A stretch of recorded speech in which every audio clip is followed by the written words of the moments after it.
Hey everybody, and welcome back to a really great episode of Book Club with Dark Jessie. And today we are continuing our Ordinary People Change the World series with this out of this world book of I Am Neil Armstrong. Out of this world, get it? Got it? Yeah? Okay. All right, let's begin. I am Neil Armstrong.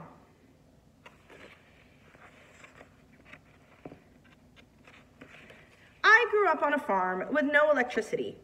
When I was 8 years old, my goal was to climb the silver maple tree, the biggest one in the backyard. It seemed impossible.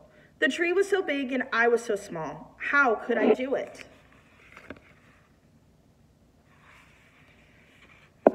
I needed to be brave. I wasn't a brave kid though. Back in Ohio when I was 3 years old, I got scared when we went to go see Santa. I also needed to be smart. As a kid, I loved to read. In first grade, I read more than 100 books. Really? Yep, more than 100 in 1 year. Finally, I needed to be patient. During Monopoly games, my brother would get upset and kick the table. I always stayed calm.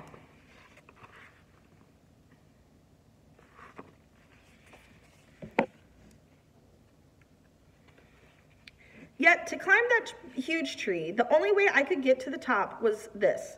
I had to take that first step. Here we go. Climbing the tree was like a puzzle. I needed to pick the right branches in the right order. I had to engineer or figure out a solution. I had to use my brain even more than my body. Plus, I loved the feeling of being up so high. But then I grabbed a dead branch and crack! I fell 15 feet flat on my back. Should I get Mama? Yeah. Luckily, I didn't get hurt. On that day, I did learn not to grab dead branches, but the most important thing I did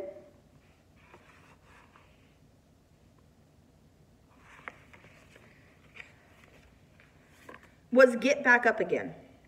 Success never comes easily. It takes hard work. And when it comes to hard work, I was really good at that. At 10 years old, I mowed grass at a cemetery for 10 cents an hour. Then I worked at a bakery. I was so small I could fit into the mixing vats to clean them. These jobs helped pay for the one thing I loved more than anything else. Airplanes. My mom bought me my first toy plane when I was 2 or 3 years old. After that, I was always zooming around the house and through the neighborhood. Vroom! That kid really likes planes, doesn't he? When I was 6, I took my first real airplane ride in an aluminum high-wing monoplane called the Tin Goose. The 12 seats inside were all wicker chairs. It rattled like crazy. This was not a good idea. My dad was scared, but I enjoyed it.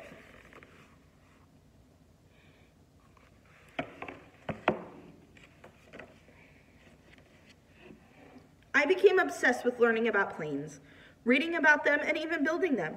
As a kid, I built so many model airplanes they covered my entire bedroom and part of the basement. By the time I was 15, instead of buying toy airplanes, I started saving my money for flying lessons. I worked 3 jobs, making 40 cents an hour. It took me over 22 hours to pay for a single lesson. Let's go another flight. You really like planes, don't you? What gave you that idea? By 16, I got my real pilot's license, even before I got my driver's license. As a teenager, I loved flying so much. I'd have the same dream over and over. In the dream, by holding my breath, I could hover over the ground. I didn't fly or really move. I'd just float there.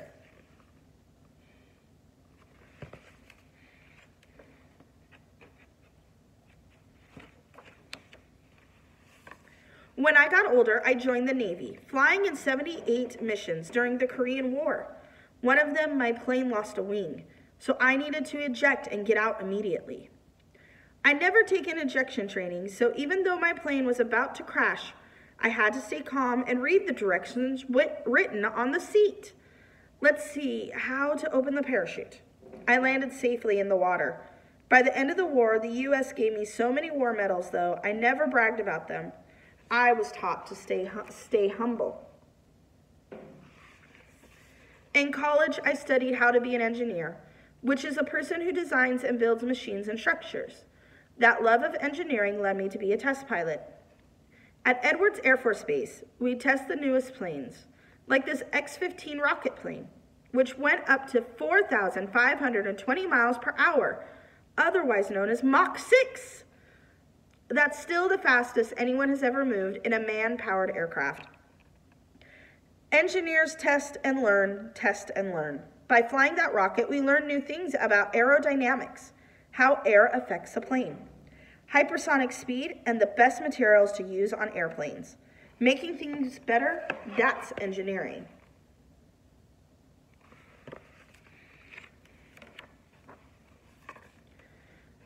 In 1957, the space race had begun.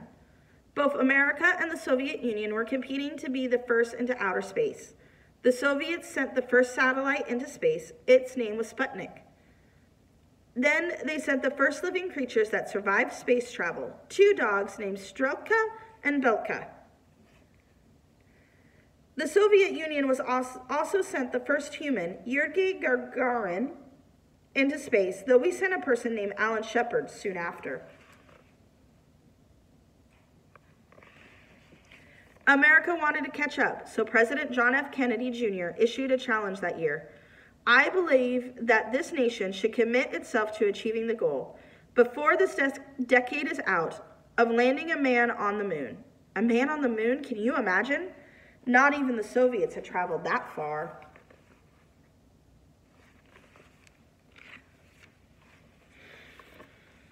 So how would we manage to climb that high?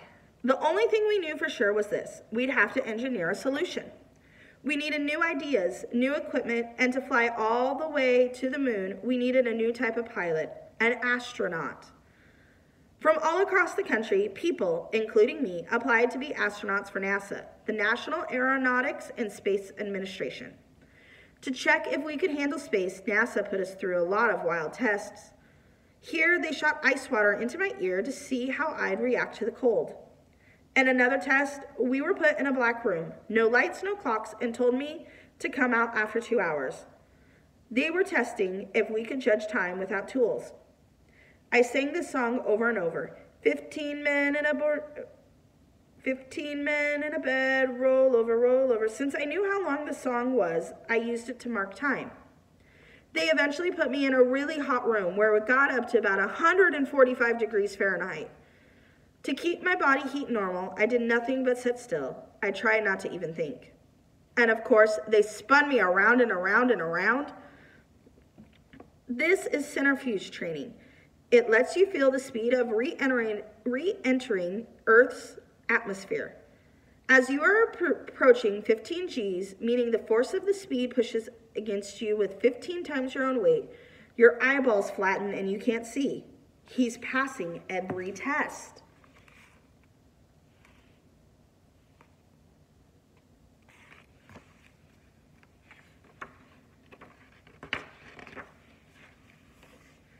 To get to the moon, NASA had a step-by-step plan.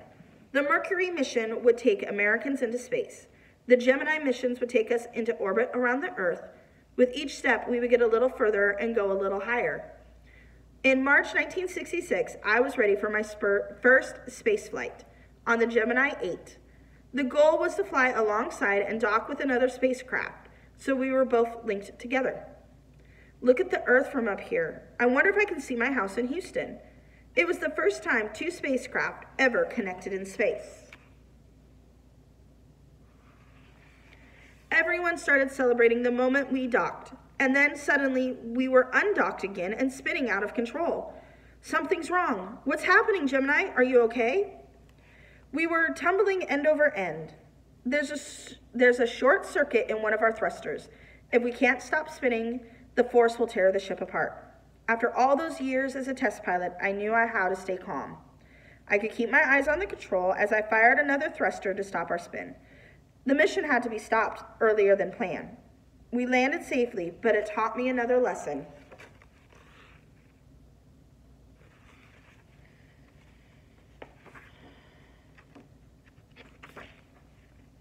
Nothing in space is easy.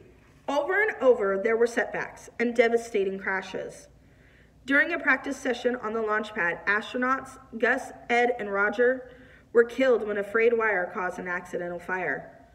Over in the Soviet Union, cosmonauts, the Russians' term for astronauts, died too. At times, going to the moon seemed impossible.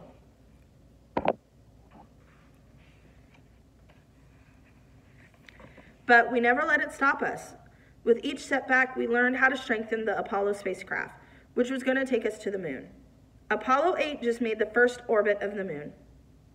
Whenever I talked about flying an aircraft or a spacecraft, I used the term we. That's because every accomplishment any of us achieved required the help of so many others. From scientists and engineers to welders and mathematicians, to tailors who sewed the spacesuits to all the astronauts from the previous missions. Catherine, would you check these numbers? Apollo 11 was finally ready. I said to the flight director, please tell everyone who worked on this that this is their launch. Tell them they'll be riding with us all the way. All that was left now was to proceed with the steps of the plan.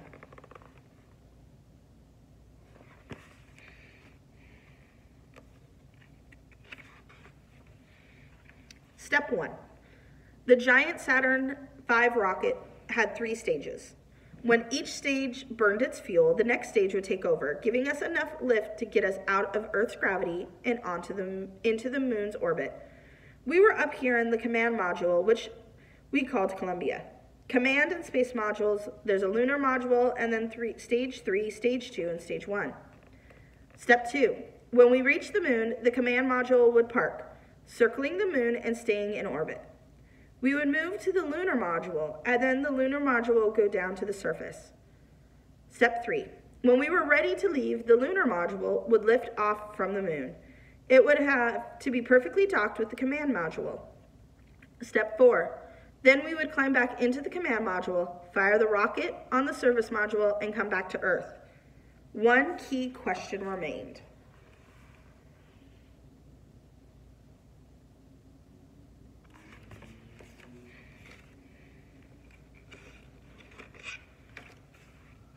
Would it work? On July 16, 1969, at Florida's Cape Kennedy, almost 1 million people were there to watch. There were 3 of us on board: Buzz Aldrin, Michael Collins, Neil Armstrong. On Launch Pad 39A, after a 417-step checklist to make sure everything was perfect, the countdown began. 12, 11, 10, 9. Ignition sequence started. 4, 3, 2, 1, 0. All engines running. Liftoff. We have liftoff.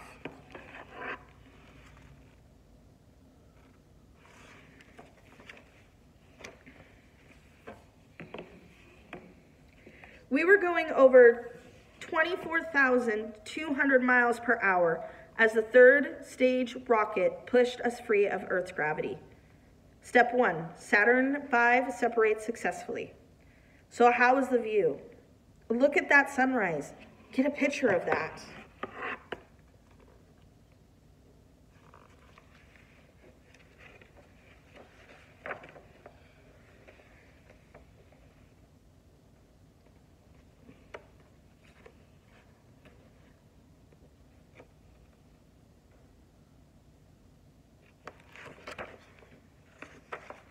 There's nothing on Earth quite like it.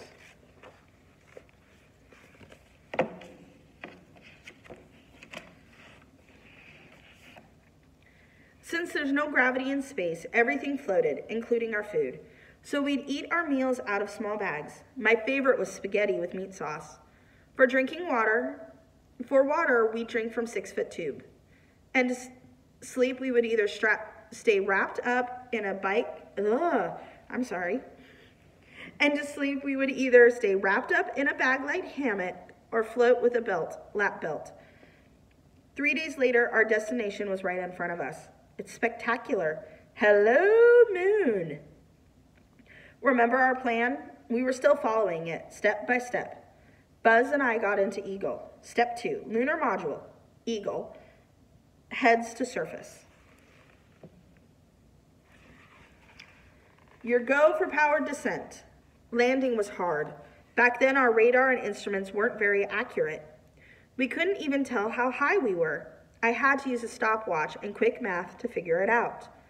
We realized we weren't close to our landing spot. The ground wasn't smooth. There were rocks as big as cars. I never panicked, even when we had less than a minute of fuel left.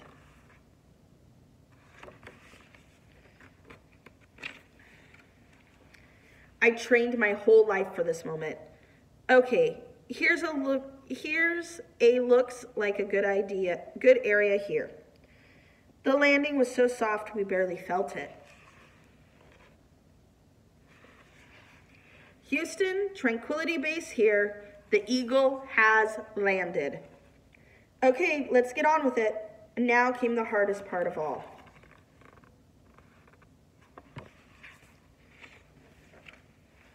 This is the moon. For nearly a decade, my goal was to reach it. It seemed impossible. The moon was so far and we were so small. How did we do it? We had to be brave, we had to be smart, we had to be patient. But to really make it happen, I had to take the first step. It was 10:56 p.m. Eastern Standard Time. Sunday, July 20th, 1969. 1/5 of the world's population was watching on TV. That's one step for man, one giant leap for mankind.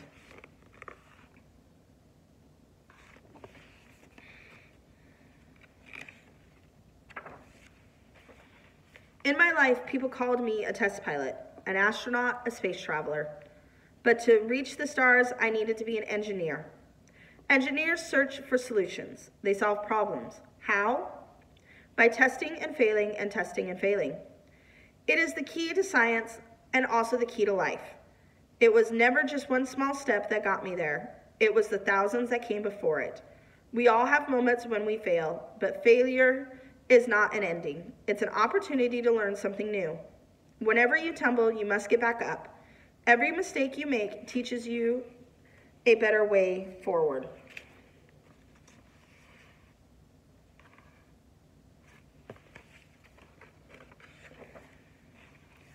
Here at the National Air and Space Museum, you can see the real command module and loads of other things, including rocks that they brought back from the moon. Did you know that 3 items were officially left on the moon? A plaque that said, "We come in peace for all mankind." 2, a small disc imprinted with a goodwill message from world leaders. And 3, an American flag. The night of the moon landing, someone put flowers on President Kennedy's grave with a note that read, "Mr. President, the Eagle has landed." During the last years of his life, Neil Armstrong was disappointed that America's space program was no longer exploring. If you love his story, think about becoming an astronaut. We need more space explorers. And remember what his family said when he died at age 82. Next time you walk outside on a clear night and see the moon smiling down at you, think of Neil Armstrong and give him a wink.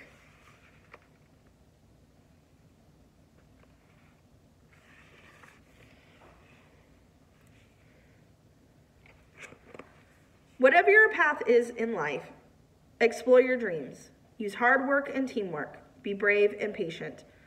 Engineer your own solutions. It can take you all the way to the moon. I am Neil Armstrong. I know that every journey begins with the first step. All right, guys, and that is the end of I Am Neil Armstrong. Check out NASA's webpage. They have a really cool section just for kids. Totally check it out, guys. We love you. We miss you. We will see you guys all here real soon. And may the force be with you. Bye.